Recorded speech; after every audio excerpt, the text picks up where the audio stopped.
donc Manoëlle Martin, vice-présidente de la région des Hauts-de-France, en charge de l'enseignement supérieur, de la recherche, de l'orientation et de la vie étudiante. Alors en ce qui concerne les bénéfices pour notre région des Hauts-de-France d'une telle structure, ce sont des bénéfices très importants, tant environnementaux et on s'en doute par rapport à la souveraineté énergétique, mais aussi en matière d'emploi, et c'est toute la richesse que nous essayons de porter au sein de la région des Hauts-de-France, c'est-à-dire que l'on veut allier l'environnement et l'emploi et non pas les opposer, pour permettre à nos territoires de pouvoir se développer avec des impacts locaux, comme c'est le cas aujourd'hui ici à Creil, avec le développement de Photosol. Aujourd'hui, les opportunités que l'on trouve ou que l'on recherche en termes de formation professionnelle, mais aussi de recherche et développement, elles sont très importantes. Ce sont des nouveaux métiers qui arrivent ici sur nos territoires, qui arrivent d'ailleurs dans notre pays. Et donc nous devons former les jeunes à ces nouveaux métiers, mais nous devons aussi les amener vers ces métiers. C'est toute la difficulté. La difficulté de les former le plus tôt possible et donc d'adapter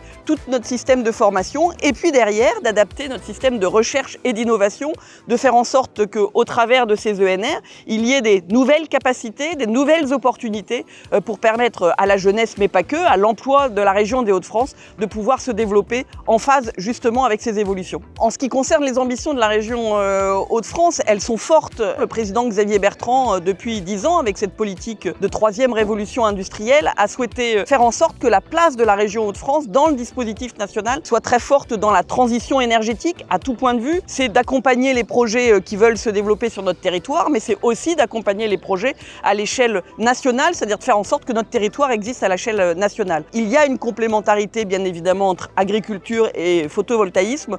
Il doit y avoir une complémentarité. On l'a d'ailleurs vu ici à Creil en se promenant tout à l'heure avec des moutons qui étaient sous les panneaux. Il y a des possibilités bien plus importantes, bien plus fortes. Maintenant, il faut que notre population s'adapte à cette évolution et c'est encore un travail important et lourd à faire. En tout cas, c'est le rôle des élus de faire en sorte que ces projets puissent avancer.